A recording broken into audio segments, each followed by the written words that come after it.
دیکھو گزارا کے لیے تو 2 وقت کی روٹی کافی ہے, شکر ادا کرنے کے لیے تو یہ ہے کہ جس کو 2 وقت کی روٹی بھی مل رہی ہے, ناشکری اس کے لیے جائز نہیں ہے. جب بھی وہ ملے بولے بھائی اللہ کا دیا میرے پاس بہت کچھ ہے, لیکن کمائے قوم کے لیے, مذہب کے لیے, اسلام کے لیے, اللہ کے لیے, کہ اوپر والا ہاتھ نیچے والے ہاتھ سے بہتر ہوتا ہے. جب آپ کے پاس دولت آئے گی جائز طریقے سے, حلال طریقے سے, آپ خرچ کرنے والے بنو گے, سر اٹھا کے جیو گے.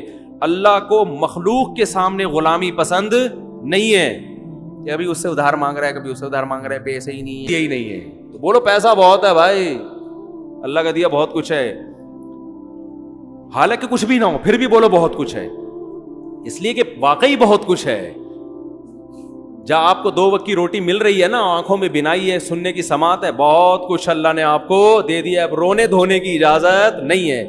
تو اب آپ کماؤ, زیادہ کماؤ, قوم کے لیے کماؤ. آپ مدرسوں میں خرچ کرو گے, بیوہ عورتوں پہ خرچ کرو گے, یتیموں کی, ایک یتیم کی کفالت, نبی نے کیا فرمایا کہ جس نے یتیم کی کفالت کی جنت میں میرے ساتھ ایسے ہوگا.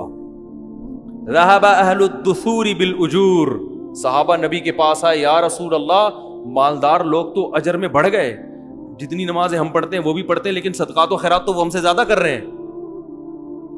اب غریب آدمی احساس کمتری میں جاتا ہے, تو وہ یہ سوچ کے شکر ادا کرے کہ اللہ نے آپ کو دولت نہ دے کے بہت سے فتنوں سے بچا لیا, کیونکہ دولت آنے کے بعد اجر میں آگے کم بڑھنے لوگ, نیکیوں میں کم بڑھتے ہیں, گناہوں میں بڑھنے والے زیادہ ہیں. تو اللہ نے آپ کو اس آزمائش سے بچا لیا, آپ کا حساب بھی ہلکا پھلکا.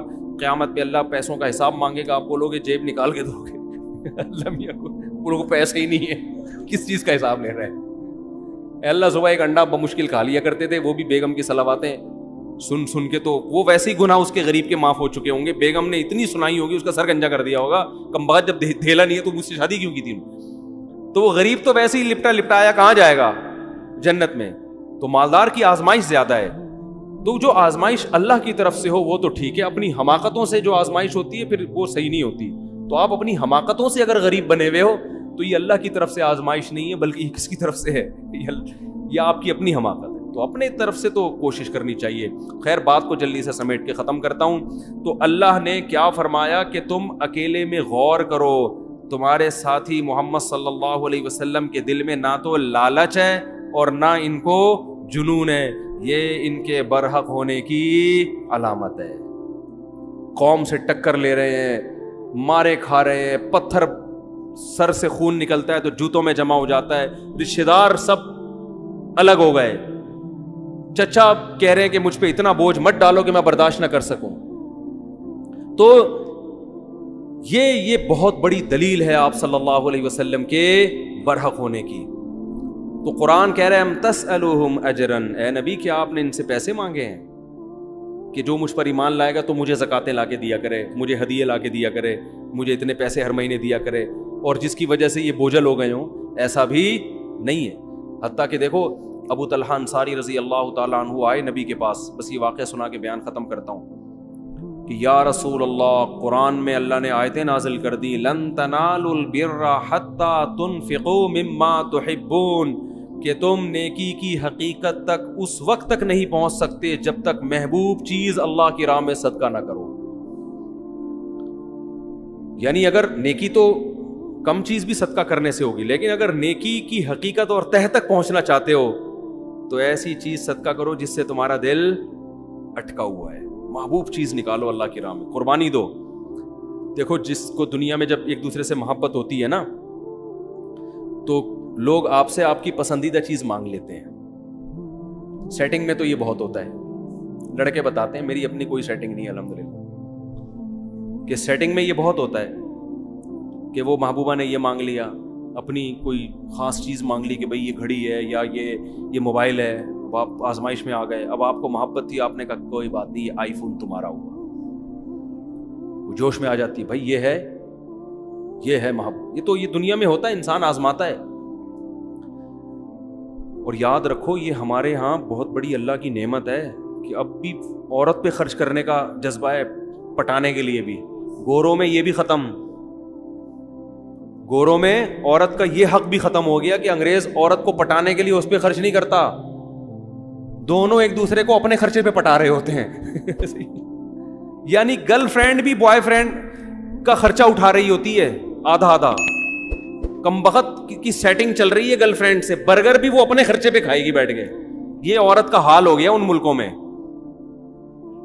یعنی نہیں آ رہی سمجھ میں, میرا خیال ہے یہ تو یہاں ہے کہ برگر اپنے خرچے پہ, پیزا اپنے خرچے پہ, اور ایزی لوڈ اپنے خرچے پہ, پھر کہیں جا کے وہ 8-10 پہ یہ خرچہ ہوگا تو ایک آدھ پٹ پٹا کے آئے گی آپ کے پاس. وہاں انگریز خرچہ نہیں کرتا گرل فرینڈ پہ, کیونکہ وہ بھائی تو جیسے میری ضرورت گرل فرینڈ ہے تو تمہاری ضرورت بوائے فرینڈ ہے, تو تم اپنے پیسوں سے برگر کھاؤ, میں اپنے پیسوں سے برگر کھاؤں گا. اتنے مزے گوروں کے ہیں, اور نقصان کس کا ہو رہا ہے؟ عورت کا. تو عورت کے حقوق یہاں جتنے ہیں نا وہاں نہیں. گرل فرینڈ حرام ہے, ناجائز ہے, کہیں شروع نہ کر دیں. ایک مثال دے رہا ہوں میں. تو کیا بات کر رہا تھا میں, جلدی سے بات کو سمیٹ کے ختم کروں میں. کون سا بات؟ ہاں, تو محبوب ترین چیز اللہ کی راہ میں صدقہ کیا جائے. قرآن نے کہا نیکی کی تہ تک تم اس وقت پہنچو گے. یہ آیت جب نازل لن تنالوا البر, ہرگز نہیں نیکی کی حقیقت تک پہنچ سکتے جب تک محبوب چیز صدقہ نہیں کرو گے. حضرت ابو طلحہ انصاری آئے, یا رسول اللہ, اللہ نے آپ پہ جو آیتیں نازل کی, قرآن نازل کیا, اس میں اللہ نے فرمایا کہ محبوب ترین چیز کو صدقہ کرنا پڑے گا. تو میں نے اپنے دائیں بائیں غور کیا, میرے پاس محبوب ترین مال کون سا ہے؟ تو میرے 2 باغ ہیں جو مجھے بہت ہی محبوب ہیں. پراپرٹی ہے نا, ایک تو باغ ویسے ہی اچھا لگتا ہے, دوسرا وہ ارننگ کا اس زمانے میں اس سے بہتر ذریعہ تھا نہیں, تو یہ تو میری ارننگ کا ذریعہ ہے, یہ مجھے بہت محبوب ہے. تو آپ کو اختیار ہے, آپ جہاں چاہیں صدقہ کر دیں. میں ہوتا تو شاید میرے دل میں لالچ آتی کہ بھائی میں بھی آخر انسان ہوں, ہے بھائی میرے بیان سن کے تمہیں صدقے کی توفیق ملی ہے, اور میرے بچے بھی ماشاءاللہ ہول سیل کے حساب سے ہیں. میرے ذہن میں تو وسوسہ آ جاتا. اب ایسا نہ ہو کہ آپ لوگ صدقہ کرنا میرے اوپر شروع کر دیں. میرے ذریعہ آمدن اچھا خاصا ہے, ٹھیک ٹھاک ہے, الحمدللہ بزنس ہے میرا, اور آج سے نہیں ہے 15 سال سے ہے. باقی میں کسی کو بتاتا نہیں کون سا بزنس ہے, یہ ہوائی بزنس ہی پراپر بزنس ہے سمجھے نا. تو بتاتا کیوں نہیں, اس لیے کہ یہ ممبر یہ جگہ نہیں ہے. کبھی چھاؤں میں آئیں تو بات کریں گے, پھر وہ لیکن اب بتاؤں گا تو بولیں گے چورن بیچ رہا ہے اپنا, تو میں نہیں بتاؤں گا, یہ نا. تو یہ ضمناً میں نے اس لیے بتا دیا کہ آپ کہیں گے یہ کیا ہو رہا ہے یہ تو کیا کہہ رہا تھا یار, ایک تو کھوپڑی بہت عجیب سی ہوگی. ہاں, حضرت ابو طلحہ انصاری آئے, تو میں اگر ہوتا تو میرے دل میں لالچ آتی کہ یار میرا بیان سن کے آپ کی سخاوت جوش میں آئی ہے, تو کس کو دے دو, مجھے دے دو. اور یہ تو زکوٰۃ بھی نہیں ہے نا جو سید پہ حرام ہو, تو یہ تو آپ پہ صلی اللہ علیہ وسلم پہ حرام بھی نہیں تھا. اور آپ صلی اللہ علیہ وسلم اتنے مسکین کہ گھر میں 40 دن چولہا نہیں جلتا, آگ جلنے کی نوبت ہی نہیں آتی, صرف کھجور پہ گزارا ہوتا, وہ بھی کبھی مل گئی کبھی نہیں ملی. تو سب سے زیادہ مسکین کون تھے؟ آپ صلی اللہ علیہ وسلم, اور 9 بیویاں. لیکن آپ صلی اللہ علیہ وسلم نے فرمایا اپنے چچا زاد بھائیوں کو دے دو. کیوں؟ قرآن رشتہ داری جوڑنے کا بہت زیادہ حکم دیتا ہے نا. تو آپ صلی اللہ علیہ وسلم کو معلوم تھا ان کے چچا زاد بھائیوں کی مالی حالت اچھی نہیں ہے, اور ان کے ریلیٹیو بھی ہیں, رشتہ دار بھی ہیں. پہلے آپ نے فرمایا بخن ذاک مال رابع, فرمایا واہ واہ واہ یہ تو بہت قیمتی مال ہے, اپریشیٹ کیا کہ یہ تو بڑا جذبہ ہے تمہارا, اتنا قیمتی مال صدقہ کر رہے ہو, واہ واہ واہ واہ. پھر فرمایا اپنے چچا زاد بھائیوں کو دے دو جا کے. کیوں؟ اس میں کیا ہوگا؟ صدقے کا ثواب بھی ملے گا اور رشتہ داری مضبوط ہوگی. صدقے کا ثواب بھی ملے گا اور رشتہ داری مضبوط ہوگی. کتنا بڑا ظرف ہے. آج جاہل پیروں کو میں یہ ہمت دیکھی آپ نے, کہیں گے ڈبہ اس میں ڈال دو ٹھیک ہے نا, کلی اختیارات کے ساتھ. جب میں چاہوں میں کھاؤں, جب چاہوں میں صدقہ کروں, یہ کلی اختیارات مجھے سمجھ میں نہیں آتے. بعض لوگ پیسے لا کے پکڑاتے ہیں, مفتی صاحب آپ کو مکمل اختیارات ہیں, چاہے خود کھا لیں چاہے صدقہ کریں. میں کہتا ہوں مجھے آزمائش میں مت ڈالو, یہ بہت بڑی آزمائش میں ڈال رہے ہو آپ. بھائی مجھے ہدیہ دینا تو بولو آپ کے ہیں, وہ تو پھر مجھے خود ہی اختیارات ہوں گے. کیونکہ انسان ایسے موقع پہ اتنی مصیبت میں پڑ جاتا ہے کہ آپ نے کوئی رقم دی, بولا آپ چاہو تو آپ استعمال کرو, چاہو تو صدقہ کر دو. اب آدمی کہتا ہے پتہ نہیں یار ایک مصیبت میں ڈال دیا ایک بندے نے, یہ کیا, وہ تو ویسے بھی آپ سیدھے سے بولو بھائی صدقہ کر دو اس کو, یہ آپ کے نہیں ہے, یہ صدقہ کرنے کے لیے. تو یہ گول مول باتیں نہیں کرنی چاہیے ان معاملات میں کبھی بھی. پیسوں کے معاملے میں آدمی کیا ہو, ایک نمبر ہو. تو نبی صلی اللہ علیہ وسلم نے فرمایا کس کو دے دو, ابن الاعمام, اپنے چچا زاد بھائیوں کو دے دو. کیسا ظرف ہے, دیکھو ہمیں بھی نبی سے یہ چیزیں سیکھنی چاہیے. آپ جب بہن بھائیوں کو صدقے کی ترغیب دے رہے ہو, رشت کوئی بھی گھر کا بڑا ہوتا ہے بچوں کو ترغیب دے رہا ہوتا ہے, تو اپنے فضائل نہ سنانے شروع کر دیا کرو, ٹھیک ہے نا. اس سے بچے سمجھیں گے ابا کے حقوق ابا کے علاوہ کوئی اور بتائے ان کو, پھر مزہ آئے گا. اب گھر میں والدین نا اپنے بچوں کو اپنے حقوق بتا, دیکھو ابا کا یہ حقوق, ٹھیک ہے صحیح ہے یہ بھی, لیکن اس سے بچے پہ اثر نہیں پڑتا. بچے کو ابا کے حقوق کوئی اور بتائے گا تو بچے, ماں بتائے بچے کو باپ کے حقوق کیا ہوتے ہیں, اور باپ بتائے کہ ماں کے حقوق کیا ہوتے ہیں, پھر کام ہوگا ہٹو بچوں. ابا اپنے حقوق بتا رہا ہوتا ہے, اماں اپنے والے زیادہ بتانا شروع کر دیتی ہیں. بچہ کہتا ہے یار دونوں کے کیا ہیں آپس میں مفاد ہے, ٹھیک ہے نا.